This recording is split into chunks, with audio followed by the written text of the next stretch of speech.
Hello friends, আসসালামু আলাইকুম। আমি Imruz Hossain Khandaker, tech update technique চ্যানেলের পক্ষ থেকে আপনাদেরকে জানাচ্ছি ওয়েলকাম। আজকের ভিডিওতে আপনাদের সাথে শেয়ার করব how to auto write Bangladeshi comma style on MS Excel. অর্থাৎ এমএস এক্সেলের উপর আমরা কীভাবে Bangladeshi comma style auto write করতে পারি, আজকে আমরা সেই বিষয়টা দেখব। এখন আমাদের এই কাজটা করার জন্য প্রথমে আমরা এক্সেলে চলে আসি। বাস এক্সেল আসার পর আমরা কী বলছি, আমাদের এক্সেলের শিটে এখানে আমরা যদি কোনো নাম্বার ইউজ করি, তো সেই নাম্বারের মধ্যে আমরা দেখা গেছে এখানে যখন কোনো কমা আমরা ইউজ করি, তো সেই ক্ষেত্রে এখানে কি হয় যে এক্সেলের যে নিজস্ব একটা স্টাইলে এখানে আমাদের কি কমাটা চলে আসে। কিন্তু আমরা চাচ্ছি যে ওই স্টাইল আসবে না, এখন আমাদের বাংলাদেশি স্টাইলে আমরা যেভাবে কি করি, আমাদের এখানে যে আমরা টাকা লিখি বা আমরা কোনো নাম্বার লিখি, আমরা যেভাবে কমা ইউজ করি, তো সেইভাবে চাচ্ছি আমরা এক্সেল থেকে ইউজ করতে। তো বিষয়টা কীরকম, যেমন ধরুন আমি এখানে লিখলাম 1,50,500, আমি 50 লিখলাম।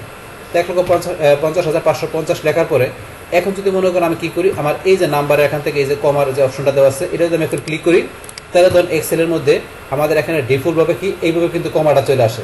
কিন্তু আমরা যখন কি করি, আমরা ধরুন যে এইভাবে কিন্তু আমরা কমাটা লিখি, যে এখানে কীভাবে যে 1,50,550 এইভাবে কিন্তু আমরা লিখি। আবার যদি লেখলাম মনে করেন যে আমরা কি 3 লক্ষ লিখি,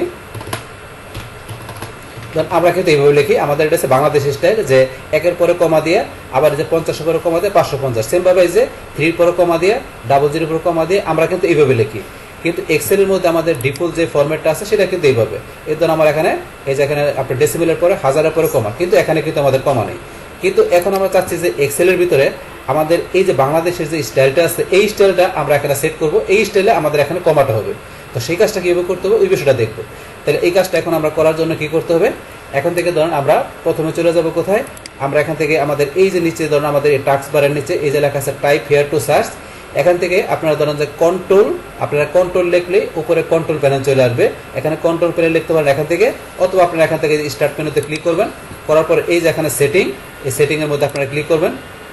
বাস ক্লিক করার পর এখান থেকে আপনারা এই যে এখানে ফাইন্ড সেটিং, আপনারা এখানে যদি লেখা দেন কন্ট্রোল, আমরা এই যে কন্ট্রোল প্যানেল, এই যে নিচে কিন্তু চলে আসছে কন্ট্রোল প্যানেল, আমরা এখানে ক্লিক করি। বাস কন্ট্রোল প্যানেলে এখানে চলে আসার পরে এখান থেকে আমরা চলে যাবো কোথায়, এখান থেকে আমাদের এই যে এখানে লেখা আছে ক্লক অ্যান্ড রিজন, এই যে আমাদের লেখা আছে ক্লক অ্যান্ড রিজন, আমরা ক্লক অ্যান্ড রিজন আমরা এখানে ক্লিক করব। বাস ক্লিক করার পরে আমরা এখান থেকে এই যে রিজন যে অপশনটা আছে, আমরা রিজন অপশনে ক্লিক করব। বাস রিজন অপশনে ক্লিক করার পরে আমরা টান দেখতে এদিকে নিয়ে আসি। বাস এখানে নিয়ে আসার পরে এই যে নিচে লেখা আছে এডিশনাল সেটিং, আমরা এডিশনাল সেটিংয়ে ক্লিক করব। বাস ক্লিক করার পরে এখান থেকে আমরা চলে যাবো আমাদের এই যে নাম্বারের পরে যে কারেন্সি অপশন আছে, আমরা কারেন্সিতে ক্লিক করব। বাস কারেন্সিতে ক্লিক করার পরে এখন আমাদের এই যে কাজটা করার জন্য এই যে লাস্টের জন্য আমাদের এখানে লেখা আছে কি, এই যে ডিজিটাল গ্রুপিং, এই যে লেখা আছে ডিজিট গ্রুপিং লেখা আছে। এখান থেকে আমাদের এই যে যেটা এখানে সেট করা আছে, এইটা এখানে আমাদের সেট করা আছে বলে কিন্তু আমরা এক্সেলে যখন আমরা এখানে কি করি, এই যে কমা দিই, তখন আমাদের কিন্তু কোনটা চলে আসে, এই যে এটা চলে আসে, যেটা আমাদের চলে আসে বাই ডিফল্ট এটা। কিন্তু এখন ধরুন আমরা এটা চেঞ্জ করে আমরা কোনটা নিব, আমাদের বাংলাদেশি যে টাকা আসতো সেটা নিব। তাহলে সেই ক্ষেত্রে এই যে আপনারা এখানে চলে আসবেন, আসার পর এখান থেকে আমাদের এই যে অপশনটা দেওয়া আছে কোনটা, এখান থেকে ধরেন আমাদের এই যে লাস্টে যে অপশনটা দেওয়া আছে, লাস্টের এই যে এটা আমরা সিলেক্ট করব। সিলেক্ট করার পর আমরা অ্যাপ্লাই ক্লিক, বাস তারপর এখান থেকে আমরা ওকেতে ক্লিক করব। বাস তারপর আবার এখানে আমরা অ্যাপ্লাই ওকেতে ক্লিক। বাস এখন ধরুন আমাদের এখানে কিন্তু এটা সেট হয়ে গেল। বাস এখন যদি আমরা কি করি, এখন ধরুন আমরা এখান থেকে এই ধরনের কিন্তু সেট হয়ে গেল। এখন আমাদের যদি এখানে আমরা কোনো এখানে ধরুন এই লিখি, আবার লিখি 1,50,550 লিখলাম। এখন ধরুন এটা লেখার পরে এটা সিলেক্ট করে আমি যদি এখন কমাতে ক্লিক করি, কমাতে ক্লিক করলাম, এই দেখেন আমাদের কিন্তু বাংলাদেশ স্টাইল চলে আসছে। তাহলে এখানে যে স্টাইলটা আমি লিখছি এই যে 1,50,550, এখানে কিন্তু সেম চলে আসছে। আবার আমি 3 লক্ষ লিখি, 3 লক্ষ লিখি, লেখার পর এটার মধ্যে আমি কার্সর লেখা এখন আবার কমাতে ক্লিক করি, এই ধরুন আমাদের এখানে কিন্তু 3 লক্ষ আমাদের স্টাইলে চলে আসছে, 3 লক্ষ এখন আমাদের বাংলাদেশ স্টাইলে চলে আসছে। তো এখান থেকে এইভাবে আপনারা বাংলাদেশি স্টাইলে কমাটা ইউজ করতে পারেন।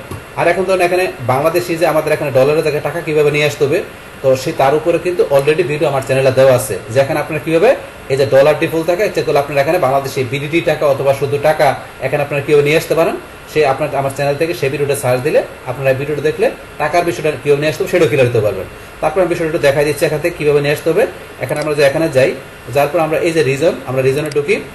বাস রিজনে ঢোকার পর আমরা এখান থেকে টাকা করার জন্য আপনারা যে এডিশনাল সেটিংয়ে যাবেন, যার পর এখান থেকে আমরা কারেন্সিতে যাওয়ার পরে এই যে এখানে ধরুন কারেন্সি স্যাম্পল, এখানে যে আমাদের এই দুইটা সেট করা আছে, এখানে যদি আপনারা টিকে লেখা দেন, টিকে লেখা দিলে টিকে আসবে, অথবা ধরুন আমরা এখান থেকে যদি লেখা দিই বিডিটি লেখা দেয় তাহলে বিডিটি আসবে। আপনি যা লেখা দেন সেটাই আসবে। যেমন আমি দেখা যাচ্ছে প্র্যাকটিক্যালি একটু, এই যে বিডিটি লিখলাম, বাস বিডিটি লেখার পর এখন আমি অ্যাপ্লাই দিয়ে এখন আমি ওকেতে ক্লিক করি, বাস আবার এখানে অ্যাপ্লাই দিয়ে ওকেতে ক্লিক করলাম। এখন ধরুন আমরা চলে যাই, দেখুন এটা আমার চেঞ্জ হয়ে গেছে। এখন আমরা ধরুন অন্য একটা নাম্বার লিখি, ধরুন আমরা এই যে একটা নাম্বার লিখলাম, বাস লেখার পরে এখন ধরুন আমরা কি করি, এখান থেকে আমরা এই যে চলে যাই এখানে, যার পর আমরা বিডিটিতে ক্লিক করি। তখন বিডিটিতে ক্লিক করার পরে দেন আমাদের এখানে যে এই যে আমাদের বিডিটি এত টাকা চলে আসছে। তাহলে ধরুন এখান থেকে আমরা কিন্তু এইভাবে যে যেটা দেখালাম, আপনারা বিডিটি টাকা যেটা দেন এইভাবে আপনারা যে কারেন্সি স্যাম্পল, পাশাপাশি তো আমরা যেটা দেখলাম আমাদের আজকের যে মেইন যে কাজটা আমাদের কমা ইউজ করার বিষয়টা আর আমাদের বাংলাদেশি সিস্টেমে, তো সেটা কিন্তু আমরা দেখলাম।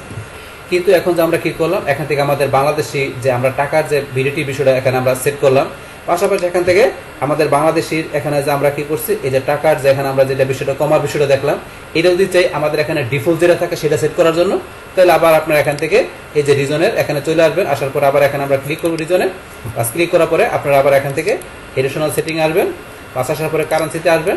আসার পর এখান থেকে এই যে বিডিটি যেটা আছে আর এটা যেটা আছে, এটা আমরা এখান থেকে কি করে দেবো, রিসেট, মানে ডিফল্ট যেটা থাকে সবসময় সেটা রাখার জন্য এখান থেকে আমরা এই যে এটা কারেন্সি স্যাম্পল, পাশাপাশি এই যে ডিজিট গ্রুপিং যেটা আমরা সেট করলাম, এটা আমরা এখান থেকে রিসেট করে দিলে, এই যে রিসেট করে দিলে বাই ডিফল্ট যেটা থাকে সেটা থাকবে। রিসেট করার জন্য রিসেটে ক্লিক করবেন, বাস করার পরে যে রিমুভ অল কাস্টমাইজ, যেগুলো আমরা কাস্টমাইজ করলাম সবগুলো আমাদের রিমুভ হয়ে এখানে আমাদের কারেন্ট ফরম্যাট যেটা থাকে সেটা চলে আসবে। তাহলে আমরা ইএসএ ক্লিক করলাম, আর সিএসএ ক্লিক করার পরে দেন আমাদের এখানে যে ডলার, পাশাপাশি আমাদের ডিফল্ট যেটা থাকে এখানে ডিজিট গ্রুপিং এটা চলে আসলো। আসার পর ওকেতে ক্লিক, বাস এখানে আবার এখানে আমরা অ্যাপ্লাই ওকেতে ক্লিক, বাস এখন আমরা ক্লোজ করে দিই। ক্লোজ করার পরে ধরুন এখন যদি আমরা আবার লিখি, এই ধরুন আমরা এখানে কোনো এই যে নাম্বার লিখলাম, এখন লেখার পরে ধরুন এখানে আমাদের যদি এই যে কমাতে ক্লিক করি, এই ধরুন এরকম চলে আসছে। তো এই যে এরকম চলে আসলো এখন। তারপর যদি এখন আমরা আবার এখানে চলে আসি, এখানে ধরুন আমাদের কিন্তু বিডিটি চলে গেছে। রিসেট করে দেওয়াতে আমাদের যেটা বাংলাদেশের সিস্টেম ছিল আমাদের এখানে টাকার সেটা, পাশাপাশি আমাদের বিডিটি দুইটাই কিন্তু এখান থেকে রিসেট হয়ে গেল। বাস এখন রিসেট হয়ে যাওয়ার পরে আমাদের বাই ডিফল্ট যেটা ছিল সেই ফরম্যাটটা এখন আবার আগের মতো হয়ে গেল। বাস তাহলে এইভাবে কি করতে পারি, আমাদের এখান থেকে আমরা অটো রাইট যে আমাদের বাংলাদেশি কমার স্টাইল, পাশাপাশি এখান থেকে আমাদের যদি বিডিটি বা টাকার যে এখান থেকে আমাদের কারেন্সি স্যাম্পলের বিষয়টা কীভাবে নিয়ে আসতে পারি সেই বিষয়গুলো আমি আপনাদের সাথে এখানে কি করলাম, শেয়ার করলাম। বাস তাহলে হয়েছে আমাদের এখানকার টোটাল বিষয়টা মূলত আমাদের আজকের ভিডিও। ডিয়ার ফ্রেন্ডস, আমার আজকের এই how to auto write Bangladeshi comma style on MS Excel এই ভিডিও যদি আপনাদের কাছে ভালো লেগে থাকে কিংবা এই ভিডিও থেকে আপনারা কিছু শিখে থাকেন, উপকৃত হয়ে থাকেন, তাহলে আমার এই যে ক্যাপিটাল টেকনোলজি চ্যানেলটি আপনারা সাবস্ক্রাইব করবেন, লাইক করবেন, কমেন্ট করবেন এবং সবার সাথে শেয়ার করবেন। Thanks everybody.